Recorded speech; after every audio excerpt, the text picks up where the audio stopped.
USS Oriskany, 27,000-ton Essex-class aircraft carrier, awaits launching at the New York Navy Yard. She is the first United States capital ship completed since war's end.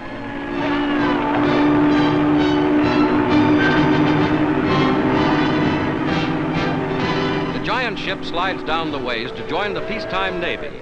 Named for a crucial battle in America's war for independence, she will help keep a hard-won peace.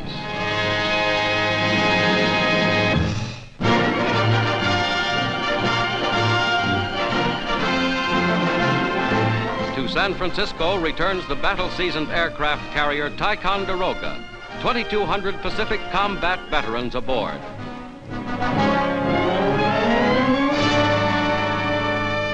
In one of the worst kamikaze attacks of the war, the Ticonderoga lost 144 of her crew and suffered heavy damage. Home at last, she shows no scars.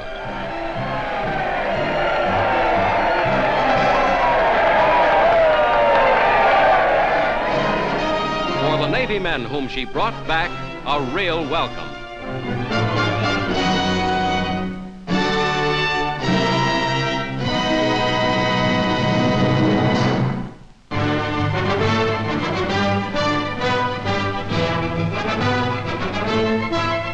For the first time since he took office, President Truman receives the head of a fellow American government. Secretary Burns is present as Juan Antonio Rios, President of the Republic of Chile, is welcomed on the north portico of the White House.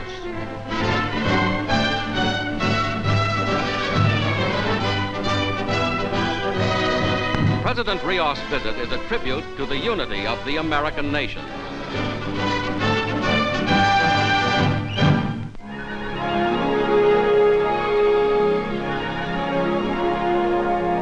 In British Columbia, Canada, the world's largest salmon fleet sets out on its annual job. A record catch awaits them this year, far ahead of last, helping to ease world food shortages. Nets 1/3 of a mile long are dropped around a big school of salmon, and the hauling in begins.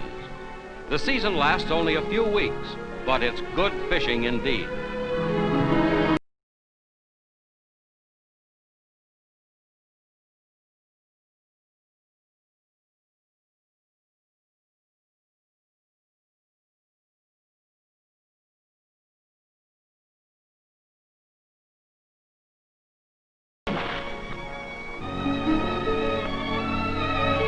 Journey's end for the salmon, the cannery, where mass production methods complete the cleaning, cooking, and packing in less than 24 hours.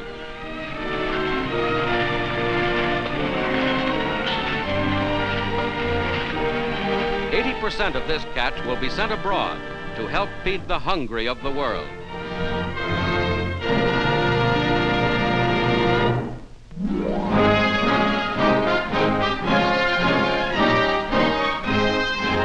President Truman, on a tour of Tennessee Valley areas, relaxes for a moment with one of his young constituents, just before moving on to Gilbertsville, Kentucky, for the dedication of a great new dam, last of 16 erected by the Tennessee Valley Authority for the production of power and the rebuilding of this rich region.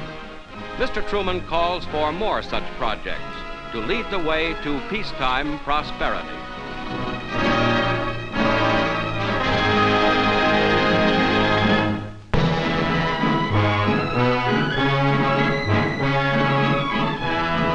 The United States Naval Academy at Annapolis celebrates its 100th year.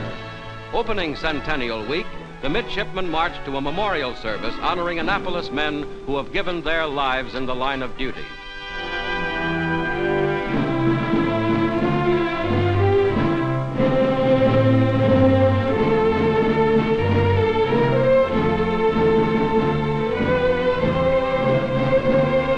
Outdoor ceremonies commemorate the founding of the Academy in 1845, and a unit of midshipmen wears the original 1845 uniform.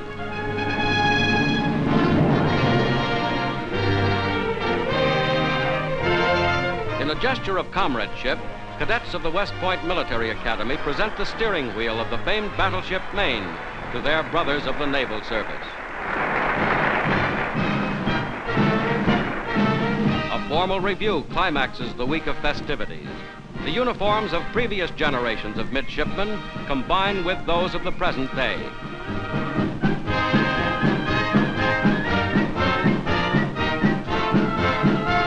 The Naval Academy, founded 100 years ago, has served its country well through both peace and war. Annapolis enters its second century as the officers' training ground of a Navy that is now the largest in world history.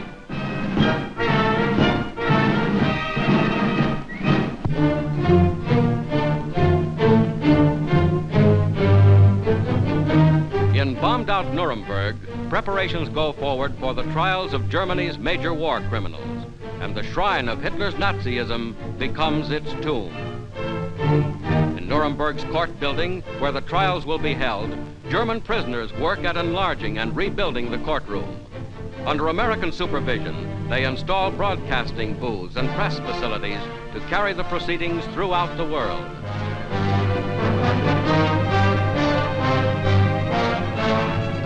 Robert H. Jackson, Associate Justice of the United States Supreme Court, made preliminary arrangements for the trials. From the jail to the courtroom, a covered corridor has been erected.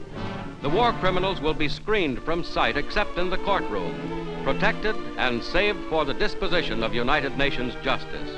The big names of Hitler's Third Reich are kept under heavy guard.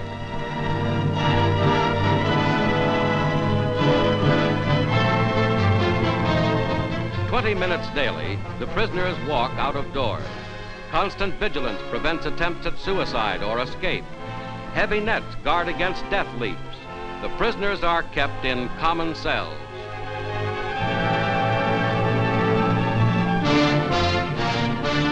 Goering, von Ribbentrop,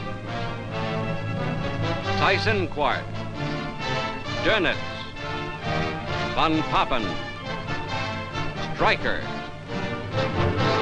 The leaders of Nazism face United Nations justice.